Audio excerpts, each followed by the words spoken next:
بسم اللہ الرحمن الرحیم۔ معزز سامعین و ناظرین، کئی دن سے ڈاکٹر ذاکر نائک صاحب پاکستان کے دورے پر ہیں اور حکومت کے دعوت پر یہاں آئے ہوئے ہیں۔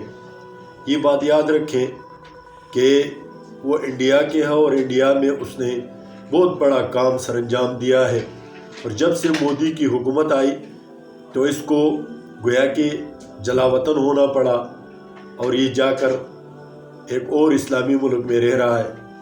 وہاں سے وہ پاکستان تشریف لائے۔ جب وہ پاکستان تشریف لائے اور لانے سے پہلے پاکستان کی عوام 4 طبقات میں بٹ گئی۔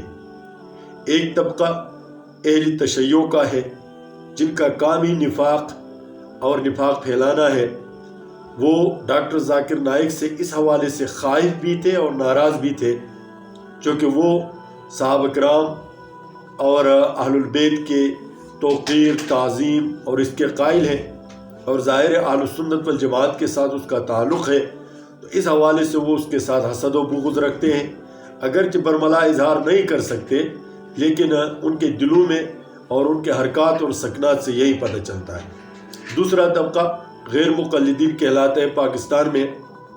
وہ ڈاکٹر ذاکر نائک صاحب کو گویا کہ اہل حدیث سمجھتے ہیں، اور وہ پروگرامات بھی کرتے ہیں اور خوشی کا اظہار بھی کرتے ہیں کہ مبادا 4-5 بندے جو ہیں وہ تقلید چھوڑ کر غیر مقلد ہو جائیں گے۔ اس حوالے سے وہ پروگرامات کا انعقاد کرتے ہیں۔ تیسرا جو طبقہ ہے وہ علماء دیوبند کا ہے۔ علماء دیوبند ہمیشہ راہ اعتدال پر ہوتے ہیں۔ اس ڈاکٹر ذاکر نائک صاحب جب یہاں نہیں آئے تھے، اس سے پہلے جب انڈیا میں اس کے پروگرامات ہوتے تھے، تو اس کی جو علمی میدان میں جن لوگوں نے تعاقب کیا، وہ آپ کو 99% علماء دیوبند ہی نظر آئیں گے۔ وہاں انڈیا میں بھی اور یہاں پاکستان میں بھی مارکیٹ میں اب بھی ایسی کتابیں ملتی ہیں جن میں اس کی علمی گرفت کی گئی ہے، چونکہ یہ فروعات میں بحث مباحثہ کرتا تھا، حالانکہ وہ اس کا فن نہیں تھا۔ علماء نے پھر اس کو سمجھایا کہ آپ کا یہ فن نہیں ہے، آپ جس فن میں مہارت ہے اسی پر بات کرو، اس میں ہم آپ کی جو ہے حمایت کریں گے۔ تو بس اللہ نے توفیق دی، اور اس نے وہ فروعی مسائل جو یہ پہلے ڈسکس کرتا تھا، تذکرہ کرتا تھا، اس کو چھوڑ دیا۔ تو علماء دیوبند کو اس حوالے سے خوشی ہوئی کہ ایک اسلامی معلومات والا آدمی ہے، یہاں لوگوں کے ذہن میں جو جدید شبہات ہے دین کے حوالے سے وہ دور ہوں گے۔ انہوں نے بھی خوش آمدید کہا۔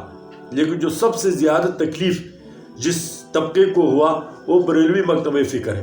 اب بریلوی مکتب فکر کو تشویش کیوں ہے، اختلاف کیوں ہے؟ وہ تو علمی میدان میں کسی کے ساتھ اس طرح اختلاف تو نہیں کر سکتے، لیکن ان کے بنیادی اختلاف کی وجہ کیا ہے؟ وہ یہ ہے کہ ڈاکٹر ذاکر نائک صاحب توحید کے داعی ہے۔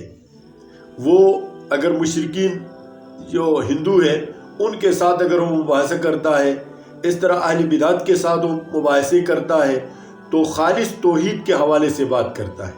اور بریلوی مکتب فکر کی جو سب سے بڑی بیماری ہے وہ یہ ہے کہ جو لوگ توحید کے حوالے سے بات کرے گا، یہ اس کو یا وہابی کا لقب دیں گے، یا کافر کہیں گے، یا گستاخ کہیں گے۔ اس طرح کے فتوے ہی لگاتے رہتے ہیں، چونکہ یہ سمجھتے ہیں کہ توحید سے ہمارے جو دکانداری ہے وہ ختم ہو جائے۔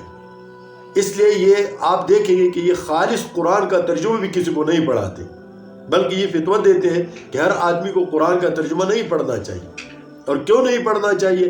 اس لیے کہ ان کو پتہ ہے کہ جب سلیس قرآن کو کوئی بندہ سمجھے گا تو وہ توحید کا قائل ہوگا، اللہ کی وحدانیت کا قائل ہوگا، اور اللہ کی وحدانیت کا قائل ہونے کے بعد نہ تو شیخ عبد القادر جیلانی کو مشکل کشا سمجھے گا، نہ علی حجویری کو داتا سمجھے گا، نہ جو ہے کسی کو غریب نواز سمجھے گا، ان سب کی نفی کر دے گا۔ اور یہ ان کی دکانداری بند کرنے والی بات ہے۔ ان کے درگاہوں کی جو آمدنی ہے اس کو، چونکہ قرآن میں نظر لغیر اللہ حرام ہے، قرآن میں کسی کو مدد کے لیے پکارنا حرام ہے، کسی کی عبادت کرنا حرام ہے، کسی کے سامنے جھکنا حرام ہے، تو یہ قرآن تو نہیں بتا۔ اور ڈاکٹر ذاکر نائک توحید کا داعی ہے، اور ہر توحید کا داعی ان کا دشمن ہے۔ یہ اس کے ساتھ دشمنی کرتے ہیں۔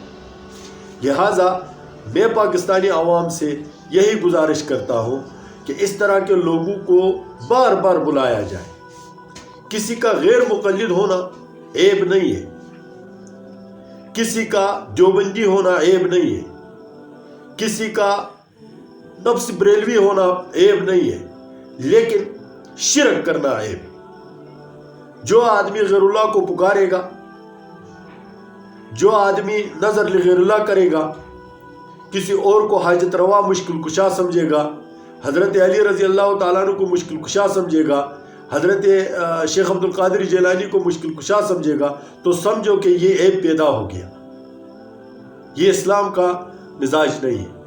لہٰذا گزارش یہی ہے کہ ایسے لوگوں کو بلانا چاہیے اور ایسے لوگوں کو دعوت دے کر خوش آمدید کرنا چاہیے، تاکہ یہاں کے لوگوں کو پتہ چلے کہ دنیا میں کون سا اسلام چل رہا ہے۔ ارے کسی کے سامنے کوئی ماڈل تو آئے۔ یہاں تو ہر آدمی نے اپنا ایک اسلام بنایا ہوا ہے، کسی نے کس نام پر اور کسی نے کسی نام پر۔ اللہ تعالی ہمیں اسلام کو سمجھ کر اس پر عمل کرنے کی توفیق عنایت فرمائے۔ السلام علیکم ورحمۃ اللہ وبرکاتہ۔